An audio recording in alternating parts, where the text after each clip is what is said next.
A morning where everything is in its place.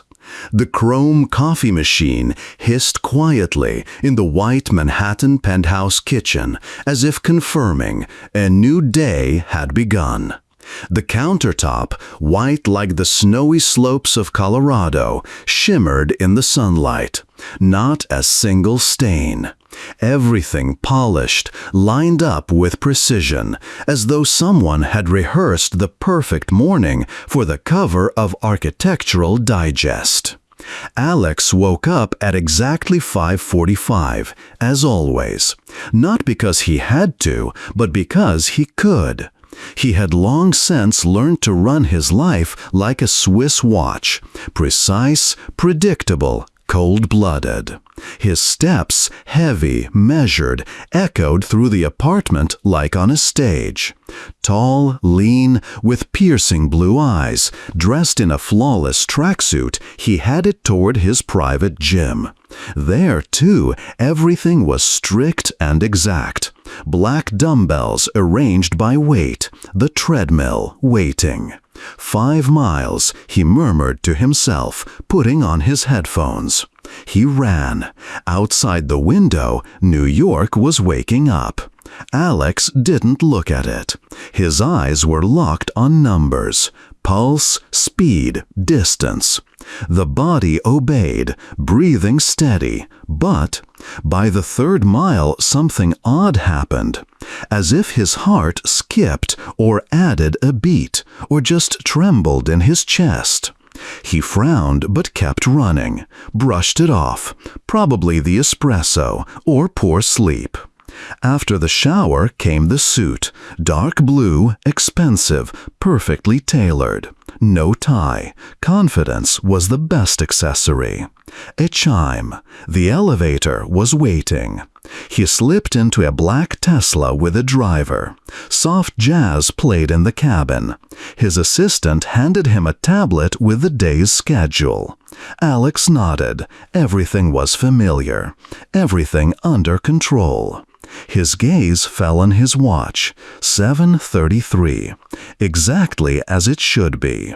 At his Fifth Avenue office, glass and silence. Staff rose when he entered. He walked past without noticing, not out of arrogance, but habit.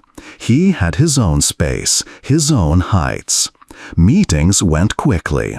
He asked sharp questions, never looked people in the eye, as if steering a ship where everyone else was just part of the machinery.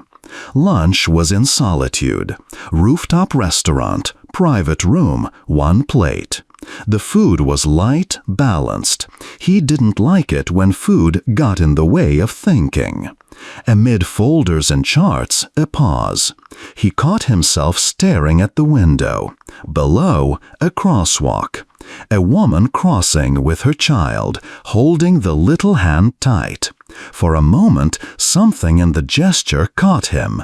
He frowned. Was it irritation or weakness? Maybe déjà vu.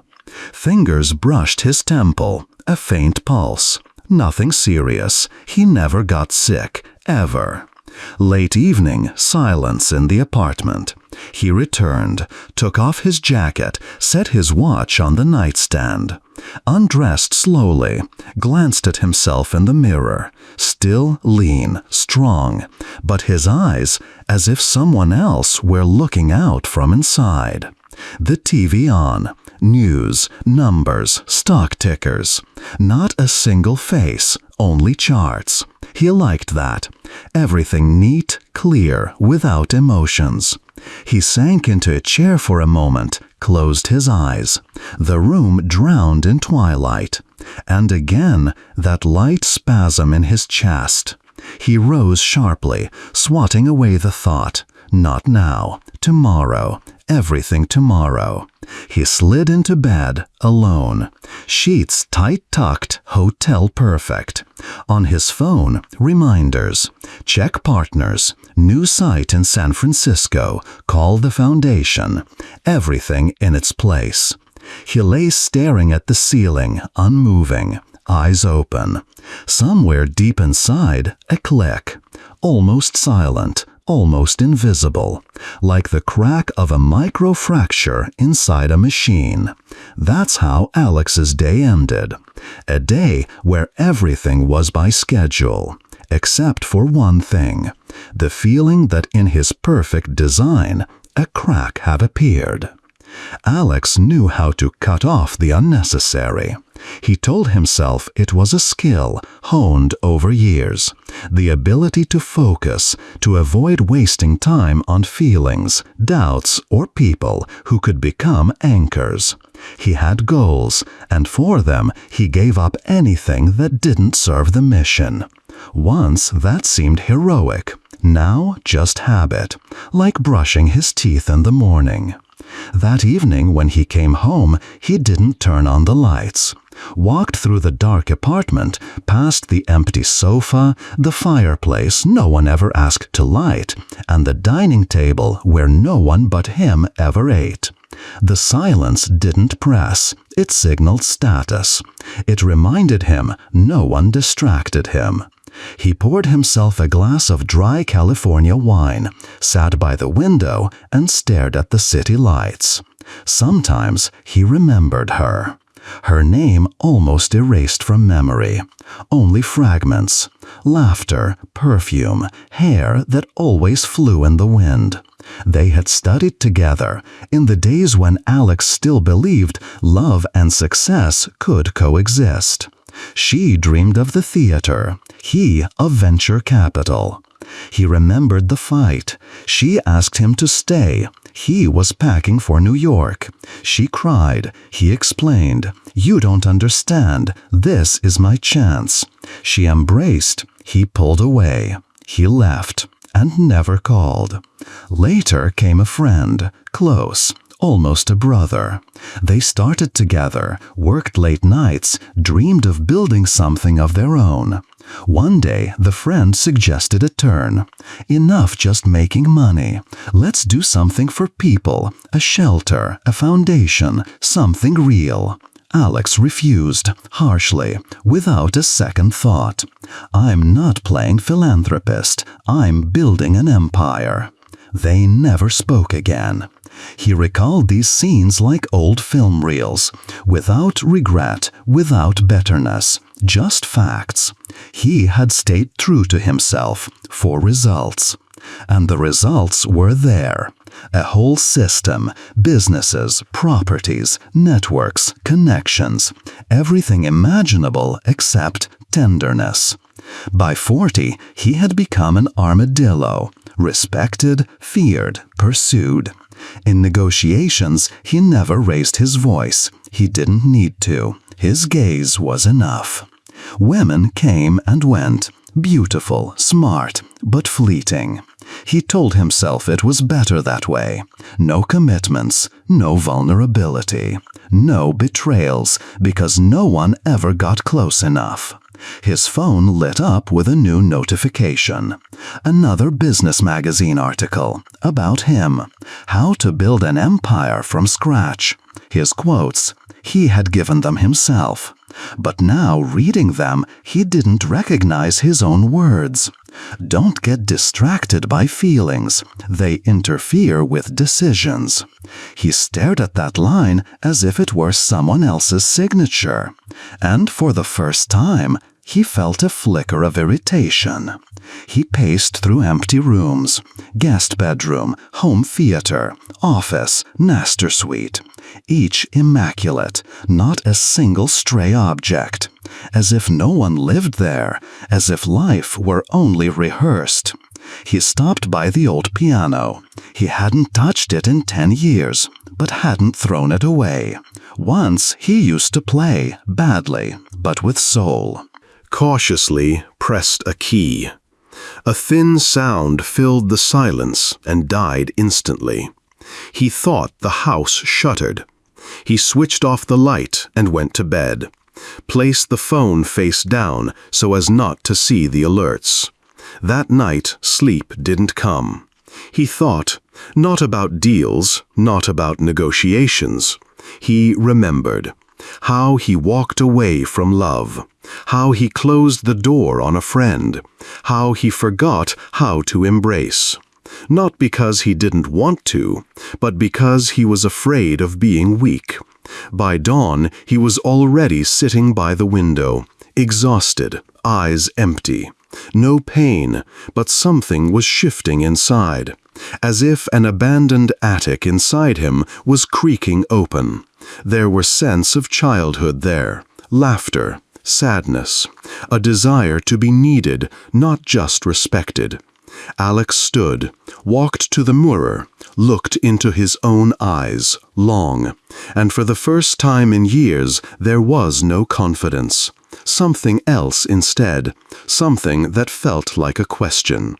The next morning he didn't want to get up. Rare for him. Usually his body woke before the alarm, but today everything broke routine. A heaviness in his chest, like a warm weight pressed there. Not pain, just pressure. He sat on the bed, stretched, checked the time. 6:12. Late. By his standards, a failure. Alex got up, went to the bathroom, looked in the mirror. Same face, only paler. Or maybe it was just the light. The treadmill was harder than usual. He set the same program. Speed, incline, playlist. But by the second mile, his breath faltered. He coughed, stumbled, stopped. His hand instinctively pressed his chest, heart thudding, fast and hollow, like a hammer against wood. He jumped off the treadmill, opened a window, drew in air. It passed. Within minutes, gone. He said nothing, not even to himself, just grabbed a towel and went to shower. In the car on the way to the office, he stared out the window. His thoughts wouldn't line up, just fragments, sounds, faces, scents. And then a scene from childhood. He was 9, summer, heat, a small Texas town, dusty streets, roses shedding petals in the neighbor's yard. He waited for his father by the porch, but he never came. Instead, a neighbor brought a note from his mother. She had left, for a while, to another city and never returned. His father moved in with another woman. Alex stayed with his grandmother. That evening he sat on the porch, sipping mint lemonade, though it was 95 degrees outside. And his grandmother told him quietly, like to an adult, "Remember, Alex, no one owes you anything. Not your dad, not your mom. Do it yourself. Take care of yourself." He nodded, didn't cry, just asked, "What if it hurts?" Grandma put aside her knitting, looked at him carefully, and said, "Pain doesn't last forever, but weakness can take root. Don't let it." That phrase stayed with him forever. He repeated it before exams, interviews, negotiations. Don't let weakness take root. It wasn't just a principle, it was armor. At the office, he led the meeting as always. Sharp, efficient, signatures, numbers, decisions. His voice steady. No one noticed his hands clenching into fists under the table. After the meeting, he stayed alone, sat down, inhaled, pulse racing again, palms damp. He opened his laptop, checked his inbox. Nothing unusual. Requests, offers, updates. But he didn't read, just stared at the screen. Empty. He stepped out onto the terrace. Below, Manhattan Street buzzed with life. People rushed by with Starbucks cups, talking on their phones, hurrying to work. Alex suddenly felt he wasn't one of them, not part of their flow. He was above it all, physically, financially, and in solitude. Back in the penthouse, he didn't go to the gym, for the first time in months. He simply walked into the kitchen, switched on the electric kettle, sat at the white table, and stayed there, for a long time, with no thoughts. Late that evening, he called a cardiologist he knew at Presbyterian Hospital. The doctor wasn't surprised. They rarely spoke, but respected each other. "I'd like to schedule a checkup. Just routine," Alex said. Came the reply. A pause. No, just haven't been checked in a while. Age, you know. He exhaled into the phone, as if smiling. He hung up and went to the piano. The keys remained silent. That night he didn't sleep, lay with eyes open, and his mind went back to that summer day in Texas, when a 9-year-old boy first realized adults don't always come back, that promises aren't always kept, and that weakness can be contagious, and that if you want to survive, don't wait, don't hope, don't cry. Act. Pull yourself together, and don't let the pain linger. Morning came gray. Sweat beaded on his forehead, though the air conditioning was running. He opened the calendar on his phone, added a new line, checkup, private clinic, tests. He poured a glass of water, looked at himself in the mirror, smiled thinly, like for a Forbes photo shoot. It was still Alex, but now with slightly trembling fingers, and with the sense that the perfect rhythm of his life had broken. The morning began without a run. Instead of the usual ritual, silence and a strange heaviness in his chest, as if someone had sewn a heavy button inside. He turned the lights, but in the mirror he saw not energy, only paleness and dark circles under his eyes. The private clinic downtown was sterile, expensive, neutral, no unnecessary questions. You pay, you get results. He arrived alone, not out of pride, simply because there was no one to come with him. Alex entered the office and sat across from the doctor, young, confident, steady-voiced. Any concerns?" the doctor asked, scanning the form. "No, just routine." A pause. Then he added, "Sometimes a heaviness in the chest, rarely. Blood work, EKG, ultrasound, 90 minutes. Then the CT scanner. The machine closed him in like a coffin of light and sound. Alex lay still, staring at the gray ceiling above, trying not to think. But the thoughts came anyway, fragments, scenes, numbers. For some reason, he remembered a meeting with investors 3 years ago, when one of them pulled out for a deal for some kind of therapy in Asia. Back then, Alex just smirked. Now, suddenly, he understood. He returned to the doctor's office. The man sat in the same position, but his eyes had changed.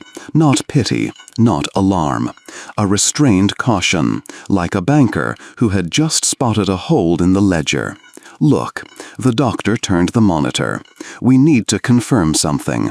I don't want to say anything prematurely, but..."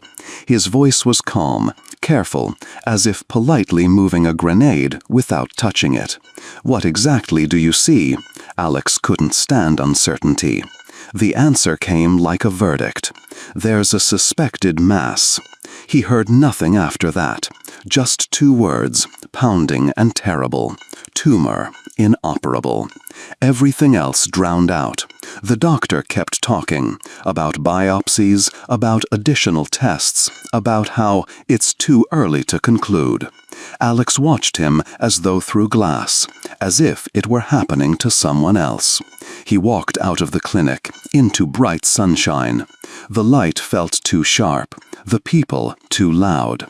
He sat in his car but didn't start it, just stared at the dashboard, as if hoping it would display different numbers. The phone buzzed, a business partner calling. He declined. Then his assistant, a meeting reminder, declined again. He turned the phone off, and for the first time in years drove with no destination. 40 minutes later, he found himself in Central Park. He had never entered before, always walked past. He sat on a bench by the water. Boats, seagulls, children's laughter, all foreign, all out of place. He replayed the doctor's words. "We need to double-check. Cases like this aren't uncommon. We may need an international consult." Each phrase was like a nail, not yet hammered in, but already lying next to him. And then came fear. Not panic, not hysteria. Quiet, heavy, sticky, like someone had started carefully dismantling the foundation of his skyscraper. He returned home late. The silence greeted him as always. Opened a bottle of wine, but didn't drink. Went to the bedroom, sat on the edge of the bed. No tears, no outburst, only emptiness. He knew what would follow. More tests, foreign clinics, top specialists. But beneath the plan, uncertainty. For the first time in his life, he didn't know if he would win. At midnight, he opened his laptop, started searching. Read everything: scientific papers, forums, websites of clinics in Germany, Israel, Singapore, even odd Indian practices. He had always trusted logic. But this time, logic didn't save him. Every source ended with the same word: irreversible. He lay down near dawn. No sleep, no thoughts. The pulse that yesterday mattered only as a sports metric now became the background of every minute. For the first time he realized the body wasn't part of strategy. It was its own territory, one he no longer fully controlled. The following days he acted as in his prime, decisive, precise, relentless. He leveraged connections, reached the right people. His name still opened doors to elite clinics, top oncologists, private labs inaccessible to ordinary patients. Every morning began with new calls. I'll be in Munich in 3 days. Loop in Singapore, have them cross-check the data. I want an independent report, numbers only. He flew by private jet, alone, portfolio stuffed with documents, test results. In his head, conviction. It was a mistake. It had to be. Munich, a clinic smelling of sterile wood and silence. An interpreter, a world-renowned professor, the latest technology. Scanners, monitors, 3D models of his insides. The professor spoke at length, cautiously, but the essence was clear. The diagnosis confirmed. The prognosis guarded, very guarded. Alex stepped outside and stood on the pavement, motionless. Cold air stung his face. People passed. A man with flowers. A girl laughing into her phone. He felt ripped out of context, as if a gear inside him had just broken, without which the whole machine could not turn. Back at the hotel, he didn't open his laptop, didn't check his email, just lay down, stared at the ceiling, and argued silently with what he'd heard. They're wrong. It could be something else. Benign, rare, a unique case. He couldn't accept it. It didn't fit into his formula for success. Act precisely, get results. He had always won, even in the hardest battles. The next morning, Zurich, then Israel, then London. Each clinic, another chance. Each consultation, a possible reversal. He sought a doctor who would say, "It's not as bad as it seems. There's a way. We'll handle this." But the words were different. There's stability for now, but surgery isn't possible with this location. Our focus is on quality of life. He listened, nodded, but didn't hear. Everything appeared normal. Meetings on Zoom, documents signed, assistants following orders. No one noticed. He was still the same, still composed, still invincible. But at night, he sat on the bathroom floor, leaning against the cold tile. Not from pain, from fear. The phone rang endlessly. He didn't answer, then switched it off. And he remembered his father. He had died silently, told no one, not even his wife. Alex only learned about the illness after the funeral, by accident from the autopsy report. Back then, he swore to himself, "I will never be like him. I will be strong, harsh, straightforward." But now, sitting in the dark of his penthouse, Alex realized for the first time, maybe his father had simply been afraid, just like him now. He looked at his hands, strong, steady, but inside, a tremor, small, like electricity. He opened his laptop again, didn't read articles, just opened a blank document, stared at the white screen for a long time, then typed one word, if, but didn't finish. He lay down on the bed, pulled a blanket over his head the way he had as a child at his grandmother's house in Texas, and told himself, one more day. Tomorrow, the solution will come. This was not Alex the businessman, not Alex the millionaire. This was Alex, a man who wasn't ready to vanish. Inside, everything boiled, not from illness, from the impossibility of acceptance. Between flights to clinics and emails with results, a strange emptiness appeared. Alex stopped setting alarms, stopped checking his schedule, stopped going to the office. He turned everything off, the phone, the messengers, even the smart assistants in the house. His world shrank to the walls of the penthouse, where now only shadows spoke. He stood by the window and felt no time. Cars moved, people walked, lights changed, but none of it touched him. It was like a play on stage, where he was no longer an actor, only a silent observer. On the nightstand lay the reports, pages filled with medical terms. Even he, used to dense contracts, got lost in them. Words repeated, inoperable, low survival rate, highly aggressive, palliative care. They didn't frighten, they deafened. He went to Switzerland, decided this would be the final round. Quiet streets, the Alps on the horizon, the lake. Everything around emphasized his solitude. The hotel had a fireplace, a wool blanket, coffee, everything for rest. But he didn't rest. He sat for hours, untouched cup in front of him. Sometimes he turned on an old movie channel. In one, the hero died of illness, hiding the truth until the end. Alex switched it off. He couldn't watch. He awaited a consultation at an elite Zurich clinic. Interiors like a museum. The doctor, an elderly Swiss with a gentle smile, studied the files for a long time. Finally said, "Do you want me to be honest?" His voice was velvet. Alex nodded. "You have time, but likely not as much as you think. We can slow it down, support, ease, but not defeat it." That evening, Alex wandered the promenade, walked slowly, aimlessly. Tourists, couples, children on bikes passed. He sat on a bench. Before him, water, silver, calm. And then, for the first time, he spoke to the shadow. Not aloud, not like a madman, but clearly, as if someone had sat beside him. "Why me?" he thought. "I never harmed anyone." No answer. "I did everything right, by the plan, for the goal." Silence. "I didn't even live. I worked. I sacrificed everything, even myself."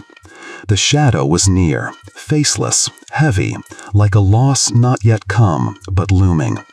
"Do you think I fear death?" Alex continued. "No, I fear disappearing without a trace, that no one will say, 'He mattered.'" The wind moved a branch. A shadow crossed his face. He tilted his head, as if waiting for a reply. That night he didn't return to the hotel. He rented a small house in a village at the mountain's foot. Wooden walls, smell of firewood. He lay under a coarse blanket, staring at the ceiling, and understood. Now it wasn't about winning or control. Now it was about listening. He remembered how his grandmother once took him to church. He didn't believe, didn't pray, but he liked sitting in silence, watching the candles. Then it seemed strange, alien. Now, almost familiar. He got up, opened the window. Fresh air burned his lungs. The sky was black, but clear. The same stars he had seen as a child. The same. And he whispered, "If you exist, let me understand why all this." The shadow was silent, but inside felt lighter, as if deep down a tiny candle had been lit. He lay down and slept, for the first time, truly. In the morning, he put on a simple jacket, took a thermos of coffee, and went into the mountains. No map, no plan. Just the trail, silence, and the crunch of gravel. To the left, a slope. To the right, a cliff. Air sharp in his nostrils, chest tight, but he didn't stop. At the pass, he noticed movement. Among the rocks stood a wolf, large, watchful, eyes steady, ready to leap. Alex and the wolf, two solitudes meeting at the edge. He didn't move, didn't step back, only tilted his head slightly, acknowledging the animal's right to choose. Go on, he thought. Maybe that's better. Quick, without pain, no hospitals, natural. He looked straight into the wolf's eyes, without fear, without challenge, simply like in a mirror. They both understood something. But then a noise drifted from above, a branch snapping, a distant human voice. The wolf flicked its ear, sprang back, vanished into the rocks. Alex was left alone. He stood there a long time, feeling the emptiness around. Then exhaled, and aloud, for the first time in days, said, "So, not yet, not over." He sat on a rock, took a sip of coffee. The heat burned his lips, but he smiled. Not from relief, but because he understood. This reprieve was given for a reason, and he had to live it not as a sentence, but as a chance. Back in Zurich, he checked into a hotel mansion overlooking the river. Marble floors, antique elevators, golden chandeliers. Alex had never liked pomp, but now he wanted to be among the living, even glossy, expensive ones. He sat in the lobby, sipping rare tea, watching others live, laugh, argue, spend. It felt like observing a world he no longer belonged to.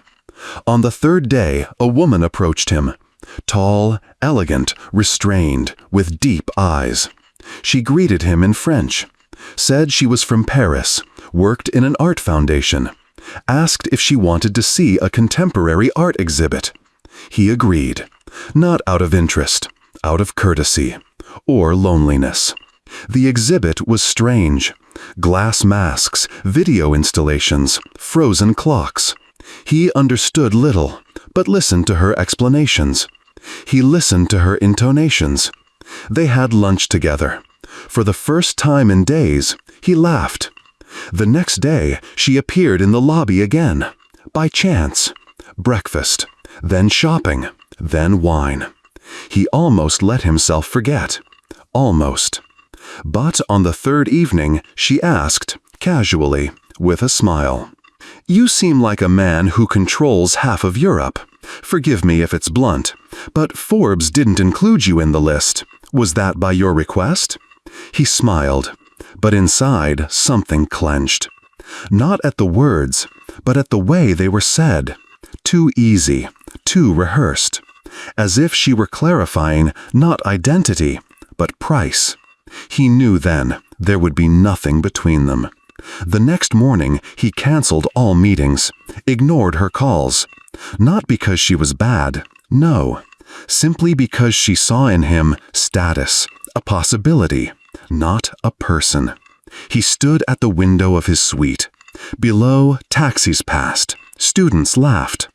And suddenly he remembered her. The first one, who had cried at the station when he left. She hadn't cared how much he would earn.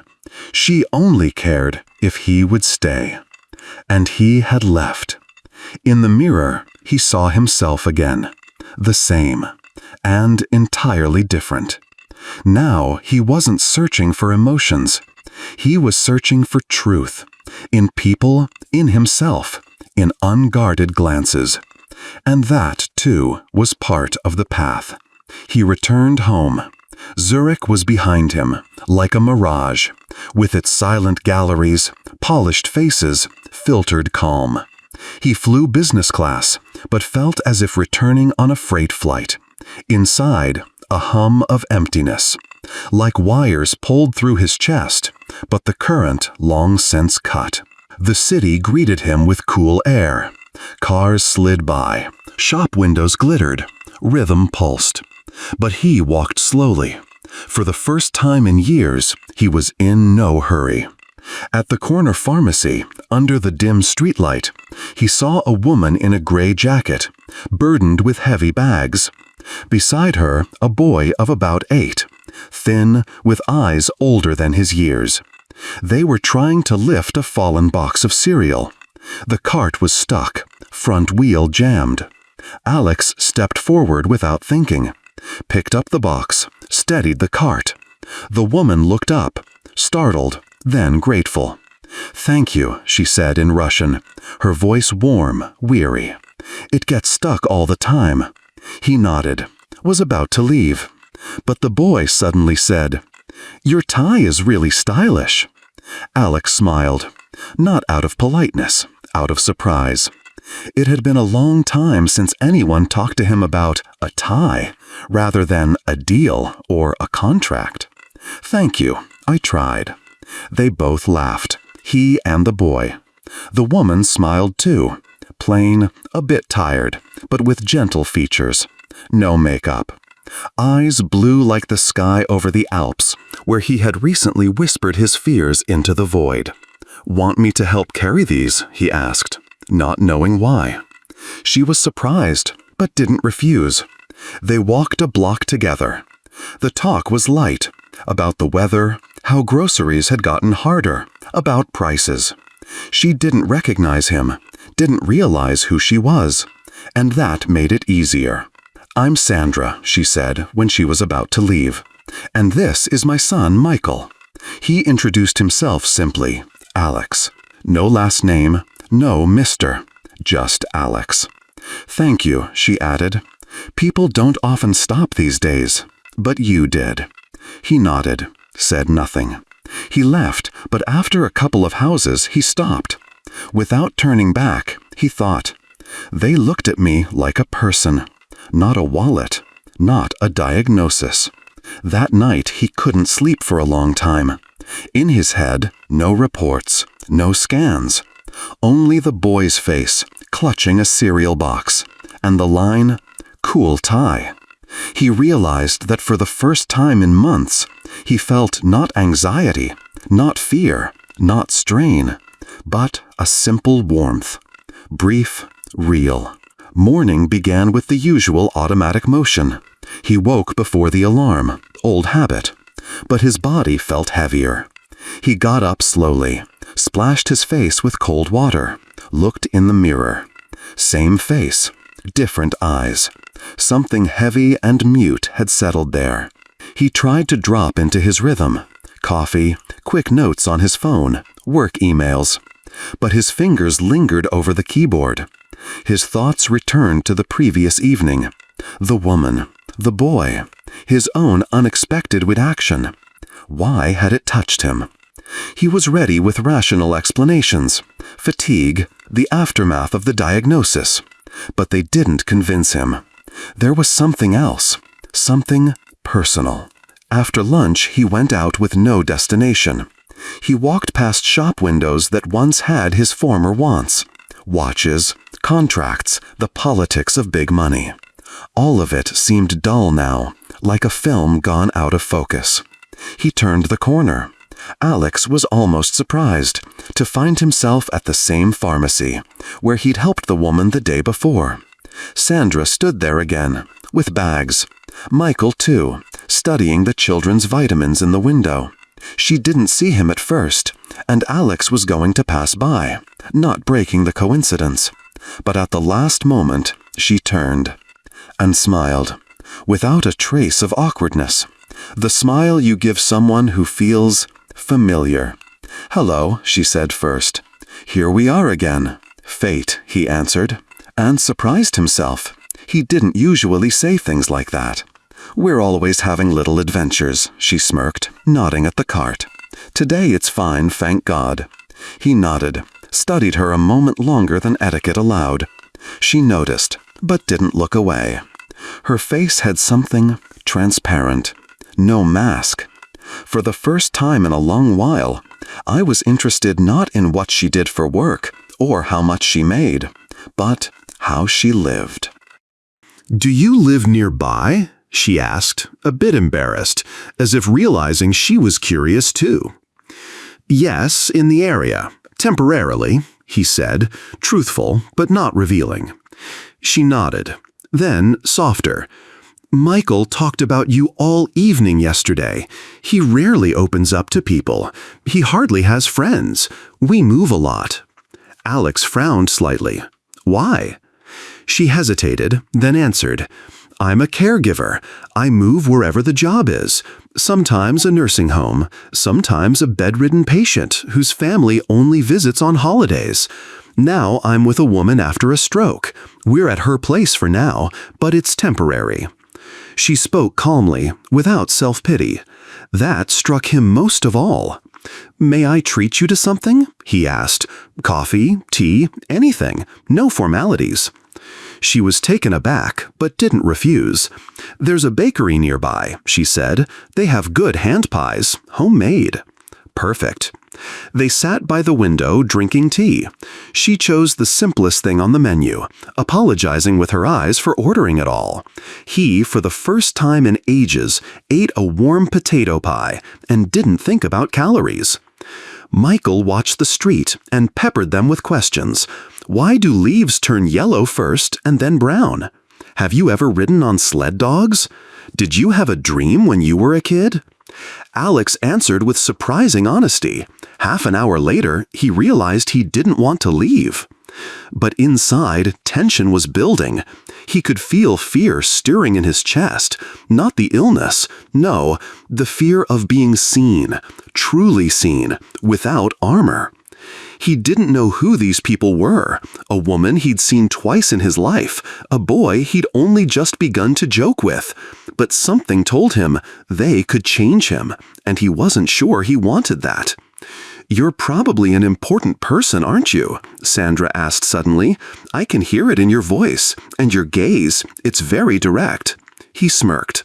"I was, or I thought I was." She didn't ask more, and that was trust. For the first time he felt he didn't have to explain or prove or persuade. He could just be, and it was enough. When they said goodbye, she said, "Thank you for the tea and for not asking too many questions. That's rare now." "Thank you," he said, "for the conversation." He wanted to add something more, to ask, maybe we could meet again, but he didn't. Fear was stronger.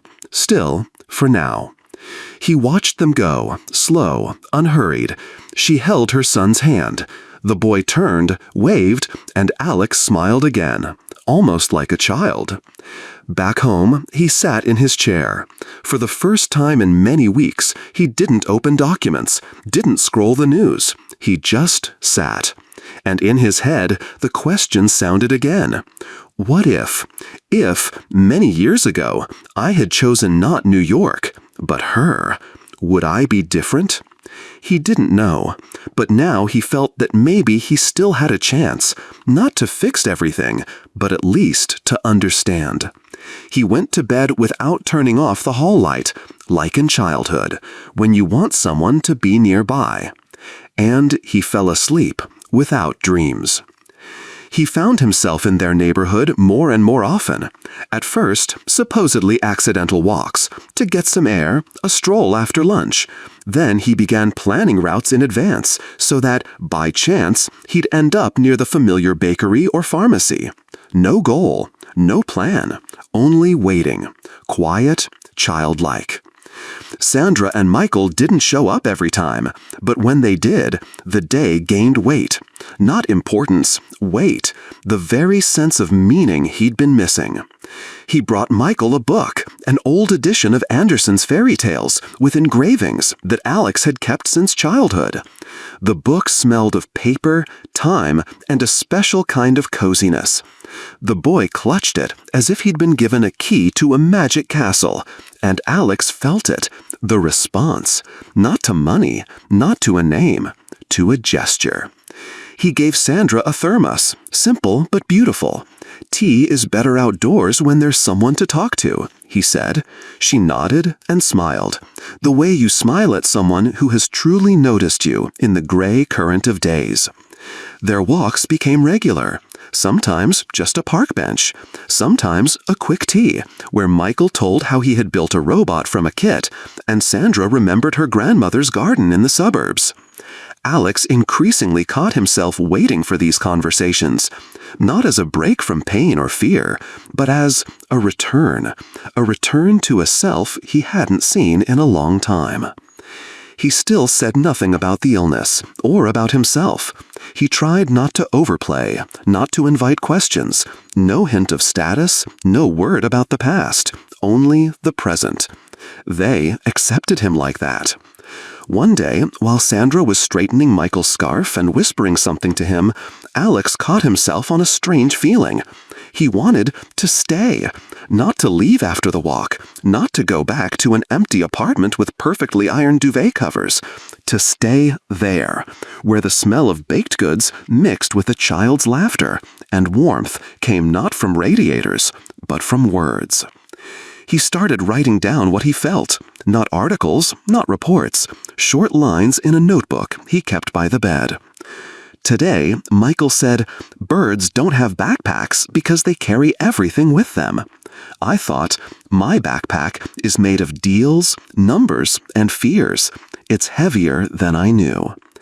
Sandra told me how she looked for work at 40 and no one believed she could do it, but she did. She has a strong back. I'd like that beside me when it's dark. Sometimes it feels like I already live in another world, where the point isn't to have, but to be, and where you don't have to be afraid of seeming alive. But the body wouldn't be fooled. The pain returned, sometimes at night, sometimes mid-conversation, sometimes at the most unexpected moments, just when he thought he'd had almost forgotten. And then he clenched his teeth, pretended he was tired, or joked it off. He knew he couldn't hide it for long. Once he lingered by Sandra's building longer than usual. He waited until the door closed behind them, and suddenly he remembered. Many years ago, he had stood just like that when he saw the first her home. This time, he didn't. That night, he opened his safe. Alex pulled out an old box, letters, photographs, business cards no one had looked through in years. Among them, a picture of his mother. Young, distant, he stared at her face and felt his chest tighten. She left when he was 10. Not because she didn't love him, she just couldn't cope. He had never judged her, but he hadn't forgiven her either. And suddenly he understood. He himself hadn't known how to stay close for a very long time. Only now was he learning. He wrote a new line in his notebook. "I've started noticing the weather again. That, I think, is the first step back." New conversations lay ahead, new meetings, and new pain. But he no longer hid. Not from life, not from himself. He moved toward it. He returned to the clinic. No warning, no plan, simply because he couldn't breathe at night. Fear didn't arrive as thoughts, but as body. Lungs refusing, heart stumbling, sleep absent. No ambulance. He drove himself. Overcoat, gloves, composed as always. The doctor spoke softly, almost tenderly.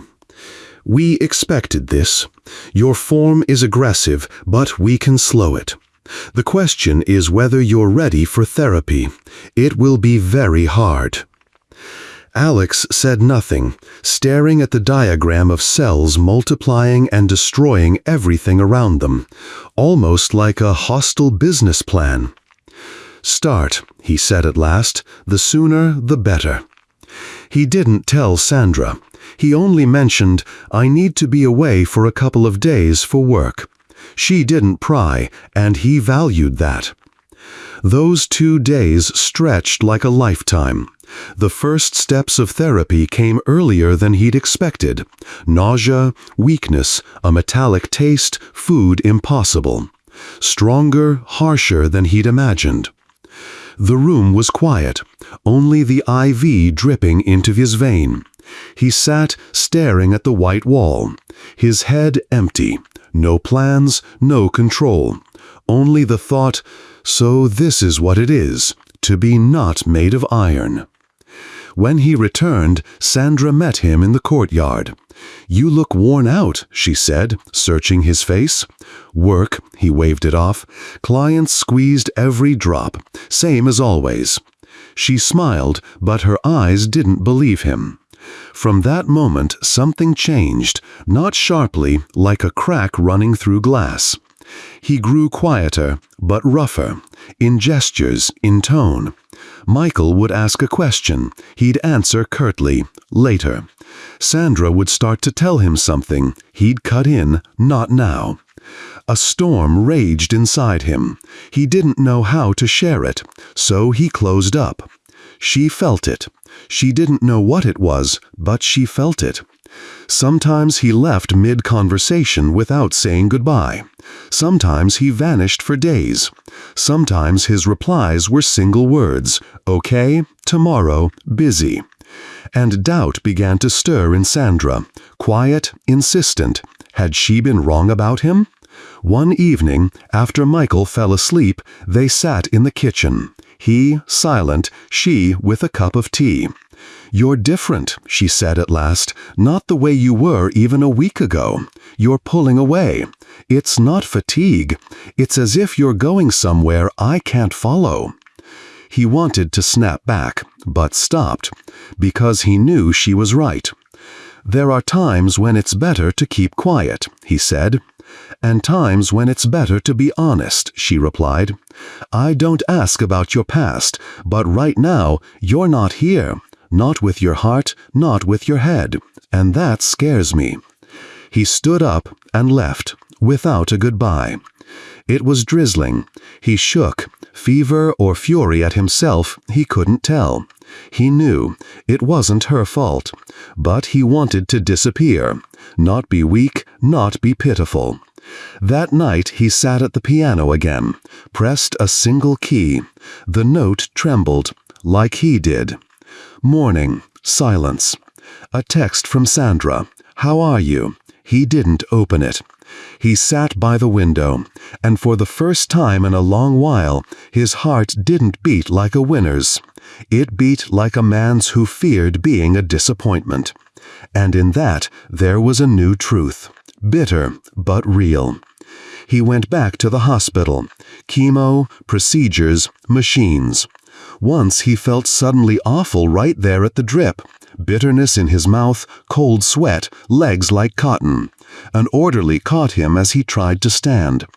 "Don't play the hero," the doctor said firmly. "If you keep hiding how you're doing, we won't be able to control the side effects in time." Alex only nodded. Outside, the day was bright. People ate ice cream, laughed, children carried balloons. He felt cold, as if he lived in another season, another life. He didn't see them for nearly a week. Two voices argued within him.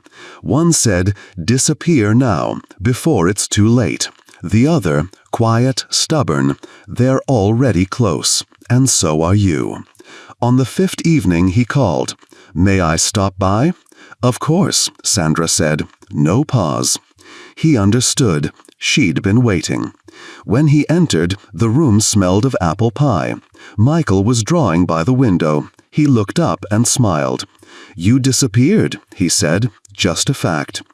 "It was hard," Alex answered softly, "but I'm back." They had tea, the three of them. The talk wouldn't flow. But when Michael went to his room, Sandra asked, "Is everything all right?" He looked at her hands. Plain, clean.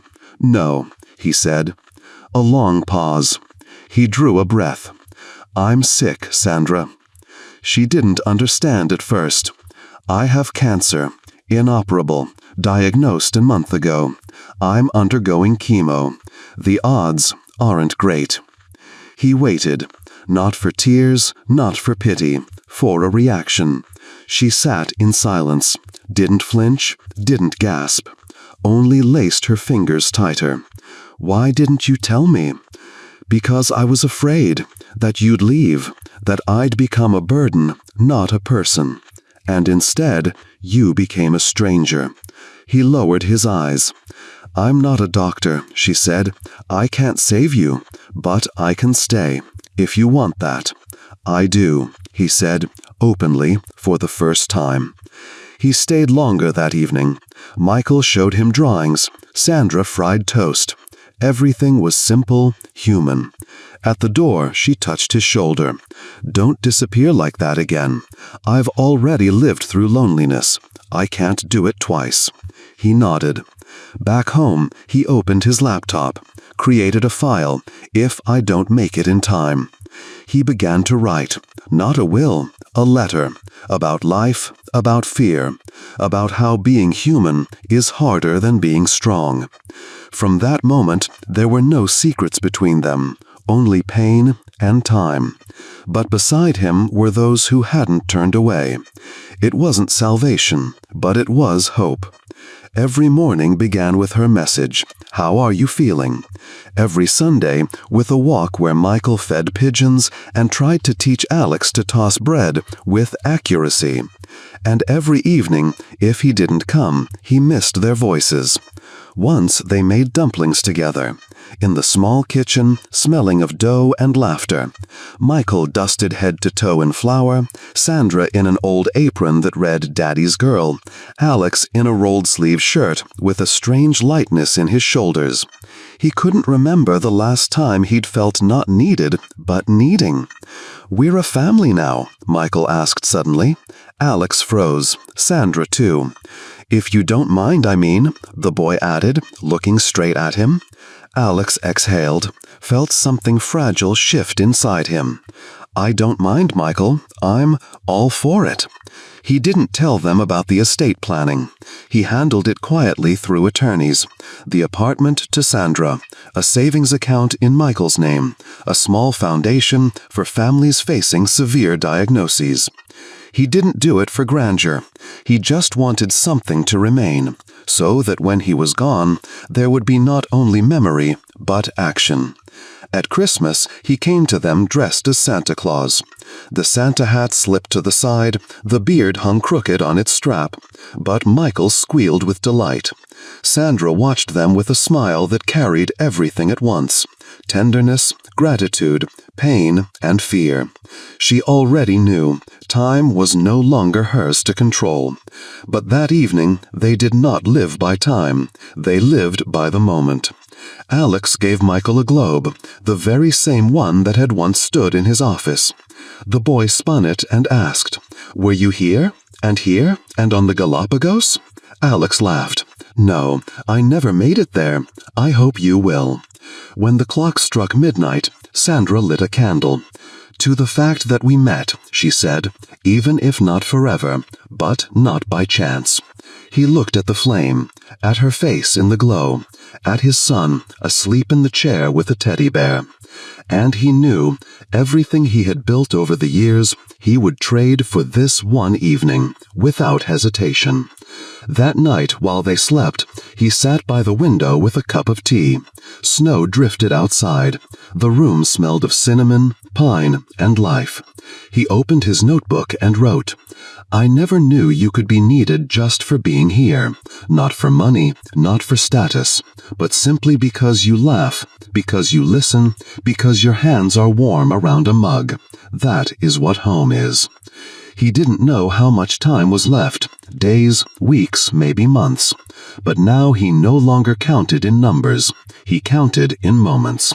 And each moment he gathered like a jewel, kept it safe, for them, for himself, forever. He often woke before dawn, not from pain, from thoughts. Lying there, feeling breath still in his chest. Sandra slept beside him. She had stopped asking, stopped pleading. She simply left space, pulled the blanket up, set a glass of water by the bed. It was care without pity, only acceptance. One day he sat at the table and began a letter, a real one, ink trembling on paper. "Dear Michael, If you are reading this, it means I'm already gone. But this is not a goodbye. This is about what was and what will remain. I wasn't always a good man. Often, not at all. I made choices that left empty chairs. I feared closeness because I thought it was weakness, but I learned it's the opposite. Closeness makes us strong. You taught me that. You and your mother. Thank you for the talks, the drawings, for the day you said, "We're a family now, right?" Yes, Michael, you are my family. You don't have to be strong. Just be yourself. That is enough. And know this, you gave meaning to my final days. That is everything. Hug your mom for me, Alex. He sealed it in an envelope for Michael when he's older. On another day, he made a recording. If you are hearing this, it means I'm no longer here. Don't be afraid. I'm not in hell or heaven. I'm in you, in every kind word, in every honest act. I didn't always know what love was, but now I do. Love is sitting in silence, hand in hand. Love is presence. Thank you for teaching me that. I am not afraid. I was happy. Until we meet again, someday, somewhere. He arranged with the lawyer. The letter in 2 months, the audio in a year. Not for drama, but to remain, in words, in voice, in memory. One evening he told Sandra, "You think I left you only small things, a thermos, books, pies, but I left you everything I had, everything real." "I know," she replied. He went on, "I made it all official, no running around for you. The apartment is yours, the money is safe. The papers are with the lawyer. I'm not asking you not to cry. I'm asking you to live, not out of duty, but because you can." She wept, but did not look away. That night he played the piano again, off key, but in the sound there was breath. Michael wandered in, sleepy, and sat beside him. "The first song I ever played was for Mom," Alex said. "And this one? Who's it for?" He only smiled. At dawn, he stepped outside. It was March. Snow lingered in the shadows, but the air smelled of spring. He walked slowly. It was not farewell. It was gratitude. Later, he listened to Michael, who showed him a cardboard and foil model. "It's a lunar station." Alex smiled and felt the fear inside him fade away. That evening they sat together. A lamp, tea, and silence. "I used to think the most important thing was building an empire," Alex said. "And now?" Sandra asked. "Now I know.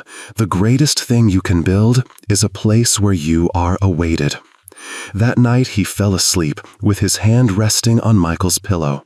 The boy curled closer.